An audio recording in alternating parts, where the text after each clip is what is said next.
Hello, family. This is Wade back again. Listen, I owe some of you guys an apology. I told you we were going to get into one book tonight, but we're not going to be able to do that because I got to backtrack. What happened was I was waiting for some response way back when we did the positive book, and I showed you the tape, and I was telling you how to get the tape. The tape is not in the stores. You have to order that from me. And so what I did, I went over and I got a post box number, but the number that they gave me was wrong. And so I went to see it. It was empty, but they had a note in it saying that they had made a mistake. So I have the right number now.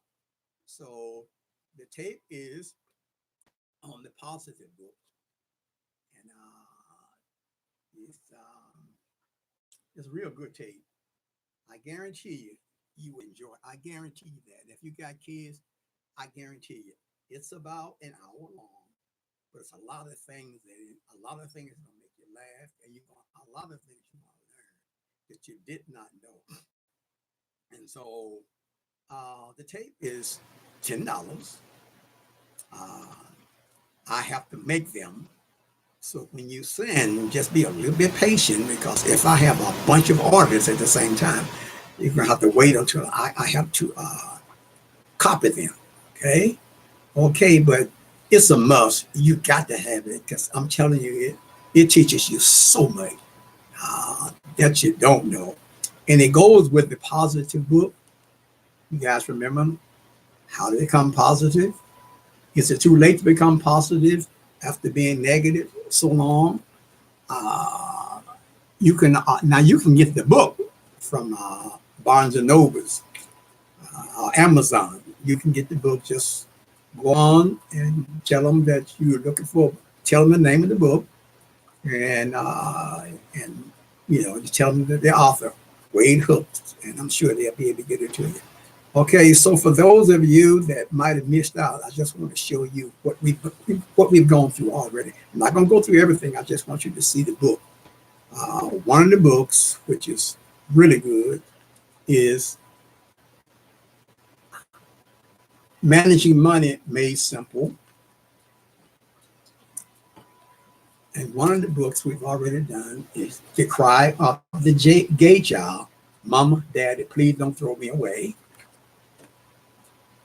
And then I was really surprised how many hits we got on this book, Stop the Bully. And all of you that got kids in school, you really need this little book. It's very small, very thin, and you need to take it to your school, to the principal.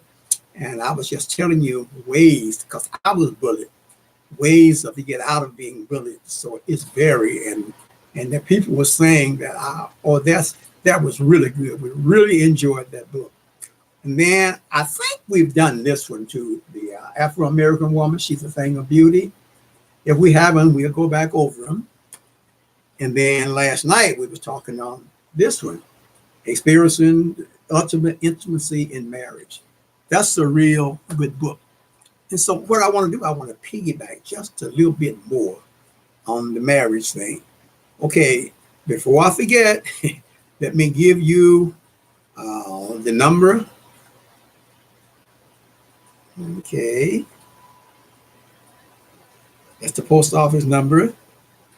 Okay, just Wade Hooks, Post Office Box 970-181, Ypsilanti, Michigan 48197. Now, Ypsilanti is spelled Y as in you, P as in Paul, SILANTI.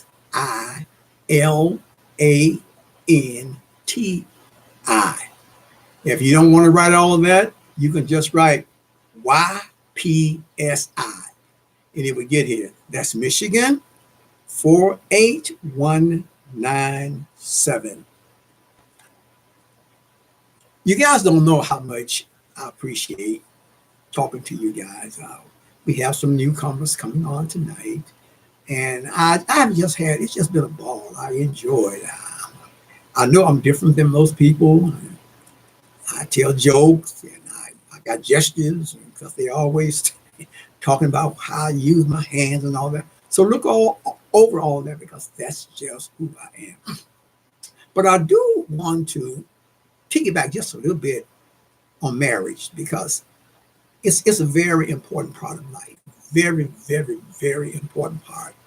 And and when I think about marriage, or when I think about a husband and wife coming together, I see God. I mean, it's a miracle what God has done, how we are made. I told you last night, the first commandment that He gave to man and woman was to be fruitful and multiply. The Bible talks about the first 5 days. God created everything, the heavens and the earth, the birds, the animals, and every creeping thing. God created all of that. But He told man, I want you to name. I want you to name all of those things. And whatever you call them, that would be their name. But then He said, now, everything was going to be after its kind. In other words, a dog was going to be a dog. A cow was going to be a cow. After that, a male and female. And they were to, what He was saying, He said, I want you to fill this earth up. I want you to fill it up. And the way you're going to do that is through birth. Okay, the animals are male and females. Everything that God made is male and female. And it takes the two of them coming together to create their kind. And so again, it bothers me. I can't talk about this enough. It just bothers me so much of how we, especially in our race, okay, I'm talking about our race now. I don't know about the other, but we are just so negative about sexuality among married folk. I'm going to stress that until y'all get it. I'm not talking about that out there in the street. We all have been there. I have been there. And I'm sorry for what I did, but I can't go back. But I can go from now. Now I got a wife. Everything is legal. And when I think about us and I think about how God put us together, and I'm going to say a couple of things that you might not have thought about. The only way that now they got technology, when a woman is pregnant, they can take x-rays and tell you whether it's a boy or girl. But those of you that's in the 70s and up, and maybe in the 60s, you didn't have that. We didn't have that. The only way that you knew whether it was a boy or a girl was when we are born. And the first thing the doctor's going to do is look at the sex organ. And if the little baby, a boy baby, he's going to have a penis, and the doctor's going to say, you got a boy. If it was a girl baby, she was going to have a vagina. And that's the only way that they knew. And I wanted you to look at this. I was just thinking about that a few minutes ago. I said, boy, this is awesome how God made us. Okay? Now, a little boy and a little girl look basically the same. If they got on shorts, a little boy got on shorts, little girl got on shorts. I'm talking about little kids now. And they look just about the same. But I often wonder this. I say, God. And then when you look at the chest area, the little girl got 2 little pimples, 2 little bumps, and the boy got 2 little bumps, and they look just alike. But watch this now, watch this. And but as they grow, as that girl gets a certain age, all of a sudden those little bumps swell. They become big, they become breasts. But the boys' bumps never swell. And sometimes I say, Lord, why did you put them here? What are they here for? And I still don't know that. But it's God. And in those little bumps, when they become bigger, they become breasts. And those breasts are designed to reproduce milk for the baby. Back in the early days, everybody nursed. Women just nursed. But in our modern age now, we got milk bottles and baby food and all this kind of stuff. But all of that was there. And the breast is nothing but, it's just full of fatty tissue. But that tissue can manufacture milk. And that baby can get fat just drinking the mother's milk. God, you know what? That's awesome, folks. That's awesome. And then I think about how important marriage is. Marriage is a beautiful thing. It can be a beautiful thing. But remember, the devil does not like God. He's always fought against God. Everything God did, the devil tried to undo it. So he fights. But God wants us to come together and enjoy. And this is something else I want to say. Now, I know some of you, like I told you the other time I talked about, I know some of you just hanging up, clicking off, this is too much information. No, it's not enough information. And it really ought to be taught in the church. We need to understand. We need to know. You know, I've known of young ladies that they grew up, and when they started their cycle, this one lady said she was 9 years old when she started her cycle. She had older sisters and a mother, but nobody told her what was going to happen. And all of a sudden, she went 3 months on her menstrual cycle, not knowing what has happened. That's a shame. That's a shame. When the Bible tells the older women to teach the younger women what it's going to be like to be good husbands, good wives. And they need to teach there's a change. A change is going to take place in your body. And so, and when the woman told me that, I said, you know, that's really, really, really bad. So what you need to do, those of you that's got young children, it's okay. God told you, train them, teach them, tell them what's going to happen. Now, here is the part that I love. And it's just, I can't comprehend. I can't apprehend. I can't, whatever the best word is. I have, like, the woman, when she gets to be a certain age, she develops a womb. Okay? Now, that womb is there because you remember she is to replenish the earth. So the womb is there for the baby to develop in. All right? Now, she got a space. She got a space from a certain age to a certain age. She is eligible to have children. But when that woman gets most of the time it's right around those middle 40s, she loses the ability. She loses the ability to have children. She can't have any more children. But watch this. But God didn't take the desire away from her. Now, I know for humans, for animals, they have sex for reproduction. The female won't let a male touch her until she get in heat. But now in the humans, God said you got everything. You still got the same feelings. You got the same organs. Everything is still the same. Now what he's saying is go have fun. Go enjoy one another. You ain't got to worry about getting pregnant. You ain't got to worry about a menstrual cycle. You don't have to worry about any of that. The man don't have to worry about putting on a condom. You just get together and have a great time together. That's what God wants us to do, folks. That's what God wants us to do. And it's very pleasurable. Now, I am 78 and my wife is 79. And I know too much information, but ain't nothing changed. Ain't nothing changed. Ain't nothing changed. Now, sometimes when we get a certain age, we get sick and things will change. But it's not just because you are a certain age. And so God is saying now, he's telling me and my wife, get together. I've opened it up for you. Have fun. Enjoy one another. So it's very, very, very pleasurable. But here come the devil. He's going to come in. He's going to try to disrupt that. He's going to come in and he's going to make the wife mad with the husband mad with the wife. And then after a while, you end up getting a divorce. But you know, that's not what God intended. God said, until death do us part. We also stated there's nothing shall separate us but death. But the devil would come and he would make, and most of the time it's the woman, she's looking at sexuality.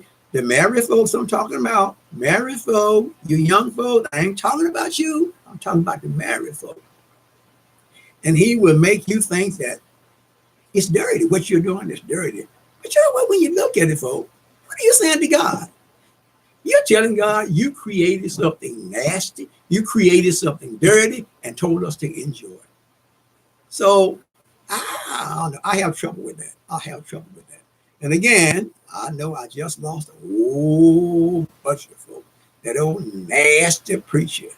It's ironic when I wrote the book on marriage, and the people that read the book, they love it until you get to chapter 7 and 8.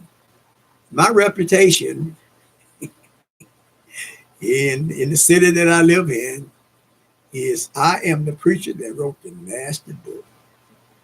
So, and one time I wondered, I said, what are they talking about? And they were really talking about in the book, I'm trying to teach the men how to be men, how to be good lovers. I'm trying to teach the women how to be good lovers. But I was sitting down at the table and I was thinking when I wrote the book, I said, you know what? They don't know what I'm talking about. So I asked my wife, she's very conservative. I asked her, I said, you know what? I want to do it like they do it in biology. I want to get a pictures of man's sex organ and the woman's sex organ. So I can diagram it just like they do in biology. This is that, this is that, this is that. But you say touch it, they don't know what you're talking about.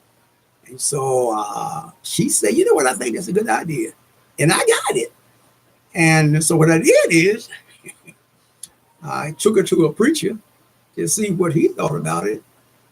And he looked over at the picture in the back of the book. You know, it's all in black and white. And he looked at it and he couldn't keep his finger. And then he was saying that, see, the books like this, what if you lay it around and your kids see it? And I wanted to tell him so bad, man, your kids probably tell you some things. But anyway, he kept, every time he would keep his finger in that page and he would look and he would go back. And after we left, my buddy was with me. He said, did you notice he couldn't keep his finger out of that page? And so I said, I got to go find out. So I went to my buddy's wife. She's very conservative, very conservative. I went to her and I asked her, I said, Sister so-and-so, I want to ask you a question. I said, everybody's talking about how nasty my book, how dirty I am, how you got pictures in there. And I said, but there are pictures just like you have in biology. So she said, well, let me look at it. And she looked in there and she turned to the picture and she kept looking. What do you want me to see? I said, look at it. And she said, oh, she said, you know what? I don't even know what it is. I don't know what that, it has no color. And she said, that's what they've been talking about. I said, yes. And she said, you know what? Next time they say something to me, I'm going to tell them, y'all need to go and look at the book. You can learn some things. So, married folks, I want you to get together. I want you to enjoy yourself. It's okay. Enjoy one another. Go to bed. Enjoy one another. When you get up, enjoy one another. Because there's nothing like a happy marriage. There's nothing like being happily married. And the devil tries all that he can to keep us from being happy. And all of you out there that are thinking about getting married, go get married. Now, God honors sexuality between married folk. But then in the same scripture, but he said, but the people that are not married, they're going to be in trouble with God. So if you're in love with each other, go marry. Go on and then have yourself a good time. Don't let folk talk about you. You know, I hear all the time about privacy. That's private. You know, I know we had a meeting we called Marriage Enrichment. And so I was the leader. So we was at one of the people's house. We'd go from house to house. And a bunch of them had babies. And I was going out of the living room into the kitchen, but I had to go through the room. And it was about 5 mothers sitting there nursing their babies. And you should have seen me running and apologizing. I'm so sorry. They say, sorry for what? They say, we're nursing our babies. It's a natural thing. And I said, whoa, I never heard it like that. And they was right. They was right.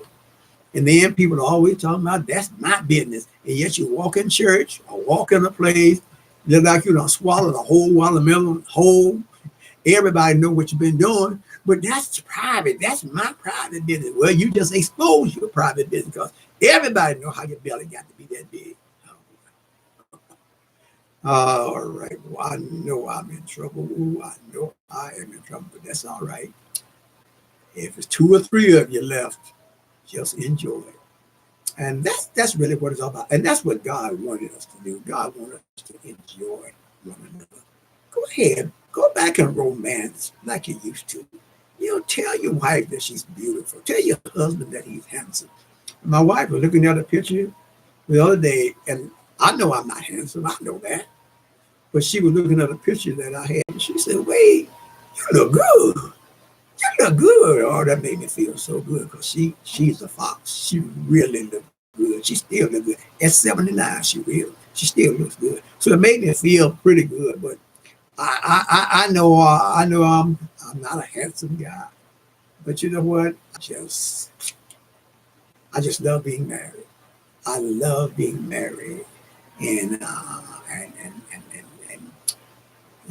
well, I guess what I'm trying to say, folks, is my main point here is to let's enjoy what God did. Be fruitful and multiply. How are you going to multiply? How are you going to multiply if you don't come together, man and woman, and replenish the world? And that's what Adam and Eve did. Everybody in the world. Oh, and another thing they're talking about, you know what they're talking about? Incest. I'm so sick of that word. That's an American word. I'm just committing incest. If you marry your sister and y'all get together as husband and wife, that's incest, they call it. But if you go back in the older days, in the beginning of life, they married their sisters and their brothers. Matter of fact, there's some of them knew. Abraham married his sister.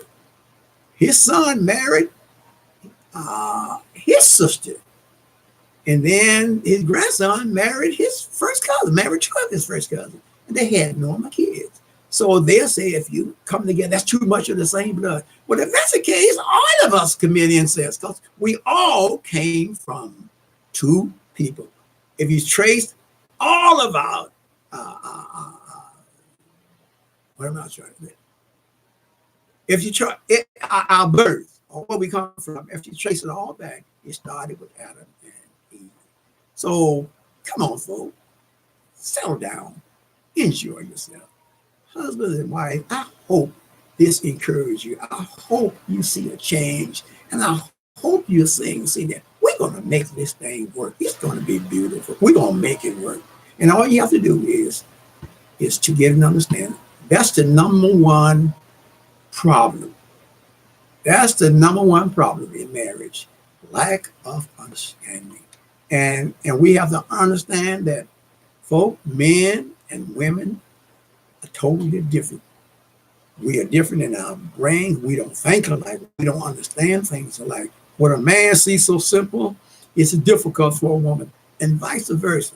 So me and my wife, we just started asking each other. I can say something to her, no matter how simple it seems. And I would say to her, honey, what did you just understand me to say? And you know what? 99.99% of the time, she had it backwards. I said, that's not what I said at all, but that's what she heard. So try that sometime. Just ask your mate, what did you just understand me to say? And don't be surprised when they come up with something way out. But that's how you fix this thing. And so, okay, no, I didn't say it. Say it again. And keep saying it until, okay, now I heard you that time. It's a beautiful thing, folks. Enjoy yourself. And tomorrow, hopefully, we'll get a chance to do one of the other books. We're going to be doing, this is a real good book, 25 Keys to Unlocking the Scripture. And then, I don't know if we've done the Bible or not, but if not, we're going to go through the Bible. And you can see that it's thick. And it's the King James Version of the New Testament. And what I'm doing here, I'm explaining the scripture. There are some scriptures in the Bible that we don't understand. Matter of fact, some of them are actually dangerous. So when I wrote this book, behind every verse that I know that people didn't understand, I put the letters SL, telling them that's symbolic language. Okay, I'll give you one example.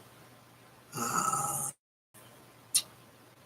there was there was a man that came to the hospital. My wife used to work there, and he came, and his right eyeball was hanging down on his cheek.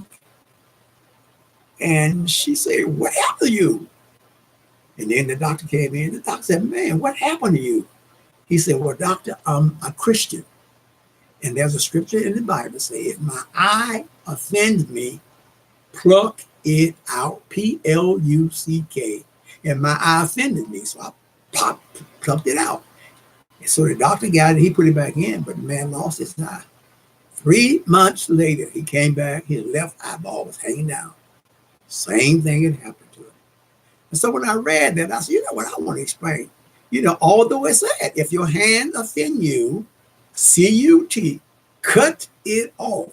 If your eye offend you, pluck it out, PLUCK. That's the scripture. That's not what it meant. It really meant if your eye offend you, if you're looking at something or somebody you have no business looking at, just stop it. That's all it means. That's all he was saying. If your hand is going somewhere it ain't supposed to go, cut it off. Just stop it, not hack it off. And so the book is full of those kind of things. Anytime you get to a scripture that is symbolic, when you see the word SL, that means this is symbolic language. What you are about to read is not what it's really saying. Okay? And so, and the book is just full of things like that. And then there's explanation. You know, we it's a lot of words that we don't know. You know, we're going to talk about how the word begets. And because in the beginning, you know, God, I mean, when God made his son, he said, I beget. God beget his son. He referred to him, this is my only begotten son. Now you said, one minute, what do you mean? What do you mean begotten? What do you mean? And we're going to explain beget. We're going to explain all of that. That's what he meant when he said, I beget. All right. And so give you a head start. Only men can beget. All right. Well, listen, folks, I appreciate you. And I'm going to look to hear from you. So now that you got the right post office box, if you want a tape, send it in. Send it to my box, Wade Hooks, P.O. Box 970-181, Ypsilanti, Michigan 48197. And I will get them back to you as soon as I possibly can. But meanwhile, go order the book from Amazon and just go through it. It's so much in there that you will enjoy. Everybody that I've talked to so far, they say, you're doing such a wonderful job. That makes me feel good, you know? Yes, arrogant, yeah, but it makes me feel good because I like to be me. I know I'm not talking like y'all are used to hearing preachers talk or teach, but I'm just being me. That's who I am. And there's a lot of you out there that's going to love that about me because you're tired of all of these folks. You know, sometimes you go to church and sometimes you go and in Sunday school and the preacher or the teacher, they're saying some stuff that you don't even know. You don't understand it. So what I try to do, I try to break everything down and make it as simple as I possibly can. So listen, enjoy it, and your newcomers, and especially my lady friend from my credit union. She promised me she was going to look and she was going to tell some of her friends to look. And I hope you're doing it. And I hope you've enjoyed it. And I hope I haven't destroyed you. Okay. Okay. We're going to sign off now. You guys have a good one. All right. Night night.